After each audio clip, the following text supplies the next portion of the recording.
Nous allons parler maintenant dans ce module de la correction et de l'évaluation. Le code de correction va permettre aux élèves et à l'enseignant de se mettre d'accord sur les signes utilisés pour faciliter la correction. Pour déterminer un code de correction dans sa classe, on peut suivre plusieurs pistes. D'abord, ce code peut être choisi par l'enseignant en fonction de ses pratiques et imposé directement aux élèves. Il peut être aussi défini en conseil de cycle, voire par toute l'école. Dans ce cas, il est évolutif en fonction de l'âge des enfants. Ce peut être aussi les enfants qui déterminent le code en fonction des types d'erreurs qu'ils auront analysées au préalable. Dans tous les cas, quelle que soit la méthodologie envisagée, cette fiche devra être intégrée par l'élève. Pour cela, elle pourra être insérée dans le cahier outils et affichée dans la classe comme référent commun.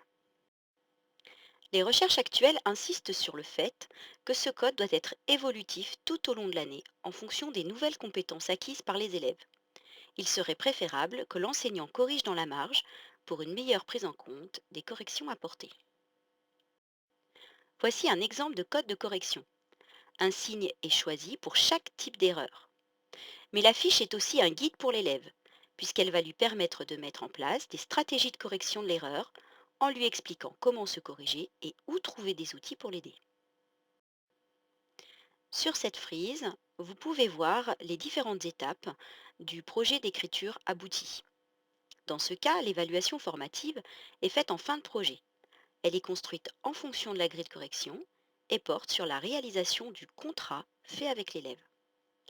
L'évaluation sommative reste possible dans le cadre, par exemple, d'un nouvel écrit. Dominique Bucheton, lors d'une conférence en 2009, insiste sur le fait qu'évaluer, c'est d'abord lire vraiment les textes des enfants, c'est-à-dire être un lecteur et pas seulement uniquement un correcteur. L'enseignant doit s'interdire de prendre le stylo à la première lecture, mais il doit s'intéresser au sens du texte produit, aux intentions voulues par l'élève. La démarche proposée dans les années 80 par le groupe EVA et le groupe Descourants avec le livre Former des enfants producteurs de textes a inspiré des manuels tels que le livre miroir, édité par les éditions Magnard dans les années 2000. On se rend compte qu'un grand nombre de critères sont évalués, mais aucun item ne tient compte du style de l'écriture et de la richesse du vocabulaire. La grille d'évaluation relative à la démarche actuelle permet d'évaluer uniquement les compétences travaillées lors des groupes de besoins, c'est-à-dire le respect de la structure du texte, la cohérence et le vocabulaire.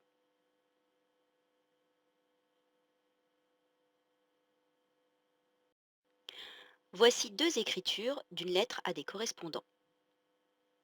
Celle de gauche correspond à la première écriture, tandis que celle de droite a été réalisée après le travail en groupe de besoins sur la structure, l'épaississement ou la cohérence.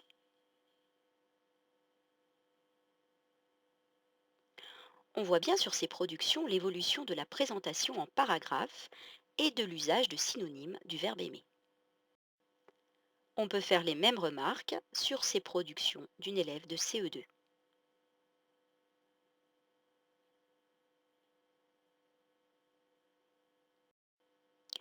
Au vu du socle commun des compétences, l'évaluation sommative doit porter sur le récit, la description, le dialogue, le texte poétique et le compte-rendu. On peut envisager ce type d'évaluation 4 fois par an sur la base des critères des évaluations nationales CE1 et CM2. Vous trouverez dans les outils un tableau récapitulatif reprenant les compétences évaluables et leur progression tout au long du cycle 3. Bien entendu, ces critères ne suffisent pas et il est indispensable d'ajouter aussi un critère sur l'épaississement en fonction du travail réalisé en classe, comme par exemple le style, l'expression des sentiments, le choix d'un vocabulaire soutenu, le pillage de texte. Je vous remercie pour votre attention.